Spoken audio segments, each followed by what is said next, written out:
Hope you are making good use of this holiday. My name is Mr. Abusani. The subject is basic science and the topic is family traits 1.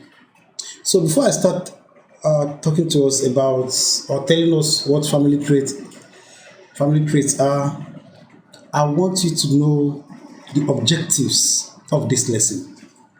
At the end of this lesson, you should be able to define or state the meaning of family traits. That is one. Number two, you should be able to mention examples of family traits. That is, traits that are passed or transmitted from parent to offspring. Number three, you should be able to define genes.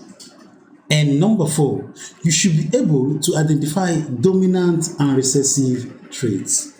These are the objectives of this lesson. Is that clear? So let's go to our topic.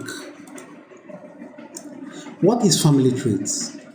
Family traits can be defined as transmittable characteristics which are passed from parents to offspring, children or progeny, from one generation to another through reproduction.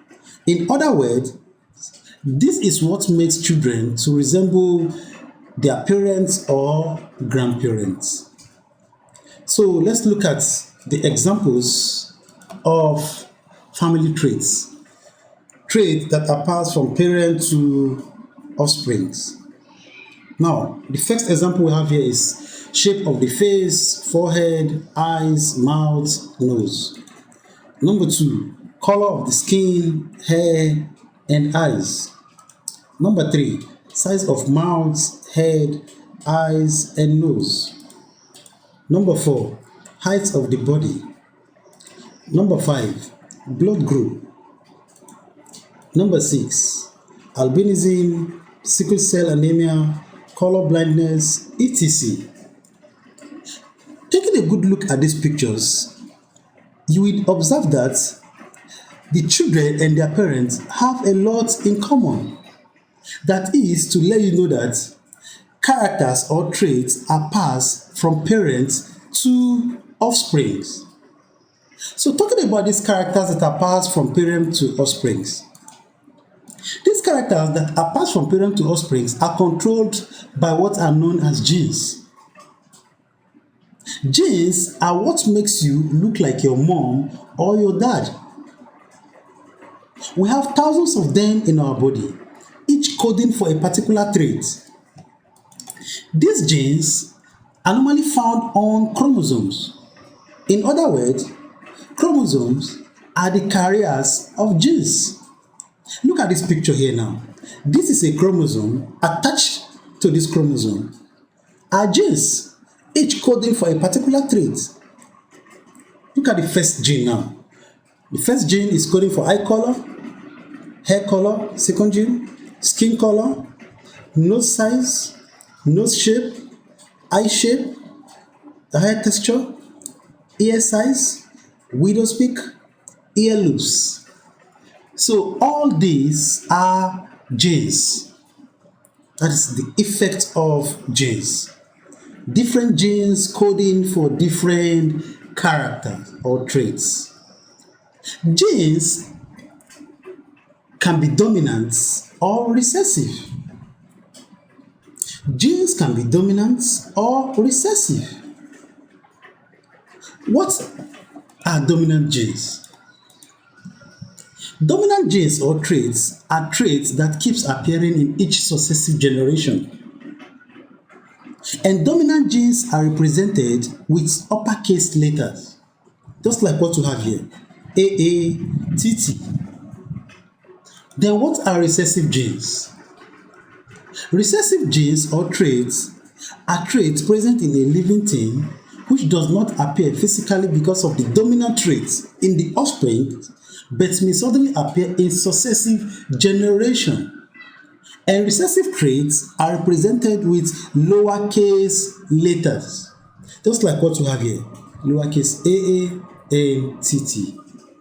Is that clear? Now let me show us or tell us how dominant and recessive genes operate. Look at this cross here now. This is a cross between two flowers. red flowers and white flowers. The red flower here are controlled by dominant gene from the letters, while the white flowers are controlled by recessive genes. By crossing these two flowers, we end up having red flowers, just like what we have here now. Crossing of these two flowers will lead or result to what? To the production of what? Red flowers, just like what we have here. Now, I want you to take a good look at these flowers that are produced from this cross. If you observe very well, you notice that the flowers that are produced are red, but carriers of gene for white color or white flower. The flowers that are produced here are red, but carriers of genes for white flowers. Now, who is a carrier? A carrier is an organism that inherits a gene for a trait but does not show or express the trait. Let me take it again. Who is a carrier? A carrier is a person or an organism that inherits a gene for a trait but does not show or express the trait. Just like what you have here. Now, let's look at the second cross. By crossing the flowers that are produced from first cross, we end up having two types of flowers.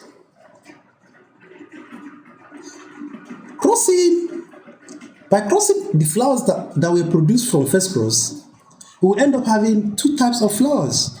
Flower reds or red color flowers and white color flowers.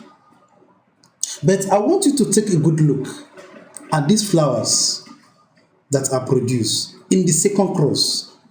Look at the first flower here, the first flowers. The first flowers are pure red.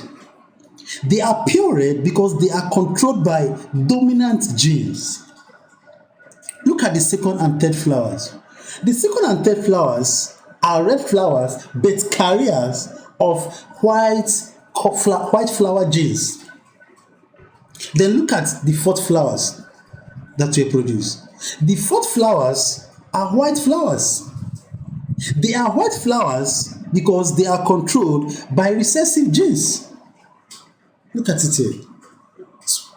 Lowercase f. They are white flowers because they are controlled by recessive genes. Now, take a good look at these two crosses. You notice that white flowers did not appear in the first cross. The reason is because white flowers are controlled by recessive genes. And recessive genes or traits are traits that do not appear in all generations. They only appear in some generation. Is that clear? So this is how dominant and recessive traits operates. I have a little assignment for you here. I want you to tell me the difference, just one difference between genes and chromosomes. You have to send your answers, questions, and contributions to this number. Please make sure you protect yourself very well from this deadly virus by washing your hands, using face mask, and practicing social distance. I remain Mr. A.B. Usani. Have a nice day.